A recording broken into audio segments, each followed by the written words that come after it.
Hello दोस्तों, ये BA fourth semester का साइकोलॉजी सब्जेक्ट का पेपर है और जो आपका पेपर है उसका नेम है abnormal psychology.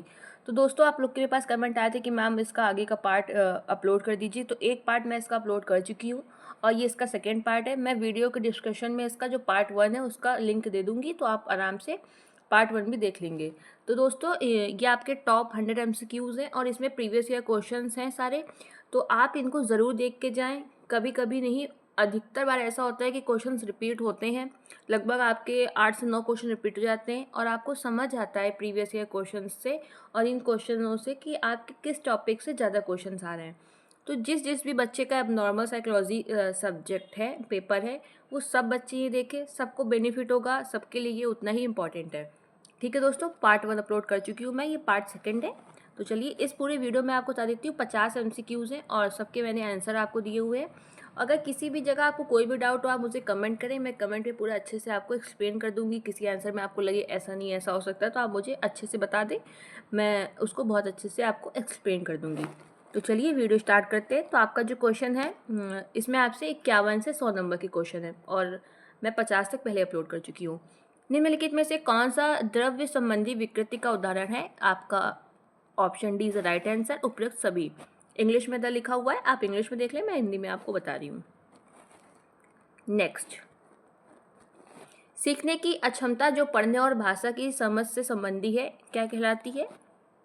Option C dyslexia.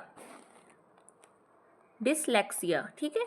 Next, DSM किसके द्वारा प्रकाशित किया जाता है? डीएसएम किसके द्वारा प्रकाशित किया जाता है? Option C is the right answer. और दोस्तों, जो इस पेपर में टिक लगे वो गलत हो सकते हैं क्योंकि किसी मैंने बच्चे से लिया हुआ है, तो जो मैं आपको बताऊं वही आप राइट आंसर माने। अगर मेरे बताए हुए किसी भी आपको आंसर में दिक्कत होती है या आपको डाउट लग रहा है तो मुझे कमेंट कर दे, मैं वापस से उसको रीचेक कर लूँगी। ठीक है, तो इसका ऑप्शन सी। दोस्तों, इसमें एक बहुत इंपॉर्टेंट फैक्ट है, आप देख सकते हैं, ये डीएसएम। तो इस डीएसएम का फुल फॉर्म आप ज़रूर देख लें क्योंकि ये पेपर में आता है, बहुत बार आया भी है। तो मैं आपको जो इसमें फैक्ट बताऊँ वो भी आप पढ़ के जाएँ। तो डीएसएम का जो आपका फुल फॉर्म होता है वो होता है the diagnosis and statistical manual of mental disorder. ठीक है, हिंदी में होता है मानसिक विकारों का नैदानिक और सांख्यिकी मैनुअल। मानसिक विकारों का नैदानिक और सांख्यिकी मैनुअल। इंग्लिश में द, ये डायग्नोस्टिक, ठीक है। और फिर ये आपका एंड, एस का आपका हो जाएगा स्टैटिस्टिकल और एम का आपका होगा, यहाँ पे मैं लिख देती हूँ, मैनुअल। दोस्तों, इसको ज़रूर पढ़ के जाए क्योंकि कभी कभी फुल फॉर्म आ जाता है। Manual, MANUAL, manual of mental फिर यहाँ पे मैं लिख देती हूँ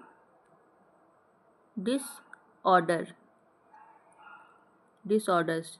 पूरा होगा the diagnostic and statistical manual of mental disorders. ये एक जगह नोट कर ले, 2-3 बार पढ़ के जाएं, कभी कभी फुल फॉर्म पूछ देता है कि डीएसएम का फुल फॉर्म क्या है। ठीक है। नेक्स्ट, मानसिक मंदता शब्द को किस शब्द से प्रतिस्थापित किया गया है? मतलब मानसिक मंदता को अब किस नाम से जाना जाता है? तो ऑप्शन ए बौद्धिक अक्षमता। नेक्स्ट, स्नेहा 61 को 16 लिखती है और अक्सर बी और डी अक्षरों में भ्रमित हो जाती है, ये किस बीमारी का लक्षण है? ऑप्शन ए, ठीक है, डिसलेक्सिया का। नेक्स्ट, ऑटिज्म एक विकासात्मक विकार है जो प्रकट होता है जीवन के पहले 2 वर्षों में। कभी कभी इसमें महीना भी लिखा जाता है कि 18 माह से 24 माह तक, तो आप वो भी याद रखिए, 18 माह से 24 माह, वैसे जीवन के पहले 2 वर्ष। नेक्स्ट, DSM-5 के अनुसार बौद्धिक अक्षमता के निदान के लिए 3 मानदंड पूरे होने चाहिए। इनमें से कौन सा मानदंड उन मानदंडों में शामिल नहीं है? ऑप्शन डी बुद्धिलब्धि अंक, IQ स्कोर। नेक्स्ट, DSM-5 में निम्नलिखित में से कौन सा द्रव्य से संबंधित विकृति नहीं है? ऑप्शन ए द्रव्य पर निर्भरता। नेक्स्ट, निम्नलिखित में से कौन सा विकार विकृति DSM 5 के चिंता विकृति अध्याय में शामिल है? कौन सा? विभीषिका विकृति। ठीक, ऑप्शन बी, विभीषिका विकृति। दोस्तों इस क्वेश्चन में ज़्यादातर मुझे जो आंसर है वो ऑप्शन बी ही दिखा है, विभीषिका विकृति। लेकिन कहीं मतलब आप ये समझिए कि 70% मुझे विभीषिका विकृति मिला है, 30% मुझे कभी कहीं कहीं ये भी दिख जाता है, ऑप्शन डी। वैसे आप जब दोनों हो तो आप प्रेफरेंस देंगे ऑप्शन बी को, लेकिन कहीं कहीं आपको डी मिल जाता है, लेकिन आप लगा के बी आएंगे। ठीक है, या आप इसे कहीं अपने टीचर से और पूछ लीजिए, आप डाउट क्लियर कर ले अपना। नेक्स्ट, मनोविदालता का मुख्य लक्षण है? ऑप्शन ए, वास्तविकता से अलगाव। नेक्स्ट, निम्नलिखित में से कौन सा attention deficit hyper activity disorder से जुड़ा है? कौन सा? ऑप्शन डी, उपरोक्त सभी। ये भी स्कूल के प्रश्न में कमी, आवेगशील, असावधानी, उपरोक्त सभी इसका राइट आंसर। नेक्स्ट, यदि कोई व्यक्ति दीर्घकाल या लंबे समय तक मादक द्रव्यों का सेवन करता है तो उसमें एक विशेष अवस्था उत्पन्न हो जाती है जिसे कहते हैं, ऑप्शन ए, द्रव्य निर्भरता। नेक्स्ट, निकोटिन एक जहरीला अल्कलॉइड है जो का मुख्य तत्व है किसका? तंबाकू। Option B is the right answer. Next, उत्साह, विषाद, मनोविक्षिप्तता एक बड़ा रोग है? ऑप्शन, लंबा इलाज चाहता है, ये अपेक्षाकृत लंबा इलाज चाहता है, ऑप्शन ए। नेक्स्ट, मनोग्रस्ती बाध्यता प्रतिक्रियाएं जुड़ी है? ऑप्शन डी, चिंता, तुर, ऑप्शन डी। ठीक है, दुर्भीति के बारे में निम्नांकित में से कौन सा कथन सही है? ऑप्शन डी, उपरोक्त सभी। दोस्तों जो उपरोक्त सभी वाले होते हैं इनमें आप ये चारों ऑप्शंस पढ़ के जाया करिए, ये तीनों जितने दिए होते हैं। ठीक है, आंसर तो ऑप्शन डी है, लेकिन आप ये चारों पढ़ के जाएं। नेक्स्ट, क्रमबद्ध व्यामोह जुड़ा हुआ है? किससे जुड़ा हुआ है? ऑप्शन बी, स्थिर व्यामोह से। नेक्स्ट, द्विध्रुवीय विकृति वाले पुरुषों में महिलाओं की तुलना में निम्न में से कौन सा अधिक आम है? बी, द्रव्य मादक का दुरुपयोग, अल्कोहल अब्यूज। नेक्स्ट, मानसिक विकृतियों के वर्गीकरण की सबसे उत्तम पद्धति है? Option A. अभी मैंने आपको पीछे, अगर आपको याद हो, मैंने आपको डीएसएम का फुल फॉर्म बताया था, तो लीजिए आपके सामने खुद ही आ गया है डीएसएम का फुल फॉर्म ये। ठीक है, तो इसका राइट आंसर है ऑप्शन ए, और ये आप देख ले डीएसएम का फुल फॉर्म। नेक्स्ट, मानसिक विकृतियों के वर्गीकरण की नवीनता पद्धति है? Option A, DSM 5।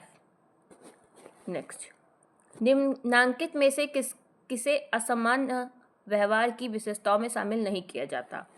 Option D, याददाश्त की कमजोरी। नेक्स्ट, निम्नांकित में से एक मनोविदालिता का लक्षण नहीं है?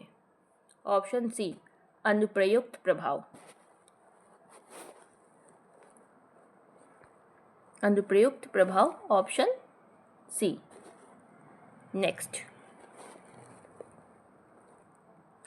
द्विध्रुवीय विकृति के 2 ध्रुव है? Option D. ऑप्शन डी, उन्माद तथा विषाद, option D is right answer. Next, आपका 74, मनोविच्छेदी विकृति में शामिल है? ऑप्शन डी, उपरोक्त सभी। इसको आप जरूर पढ़ के जाएं। मनोविच्छेदी जो है विकृति में कौन कौन शामिल है? स्मृति लोप, व्यक्ति लोप, वास्तविकता लोप। लोप का मतलब कमी होगा। ठीक है, तो ऑप्शन डी, उपरोक्त सभी आते हैं मनोविच्छेदी विकृति में। नेक्स्ट, स्वतंत्र प्रवाही चिंता कहा जाता है? ऑप्शन ए, सामान्यीकृत चिंता विकृति को। नेक्स्ट, निम्नलिखित में से कौन सा मनोविदालिता के ऋणात्मक लक्षणों में शामिल नहीं है? Option D, व्यामोह। नेक्स्ट, निम्नलिखित में से कौन सा द्विध्रुवीय विकृति में शामिल है? कौन सा आपका? ये पीछे रिपीट हुआ है क्वेश्चन, देखिए खुद ही के पेपर में ये रिपीट हुआ है, तो आप समझ लें कि क्वेश्चन रिपीट होते हैं। ऑप्शन बी, उन्माद एवं विषाद। नेक्स्ट, सामाजिक दुर्भीति का क्या अर्थ है? ऑप्शन ए, सामाजिक मूल्यांकन से डर। नेक्स्ट, उन्माद की विशेषता है? ऑप्शन डी, वाचालता, वृद्धि एवं नींद की कमी, आवश्यकता।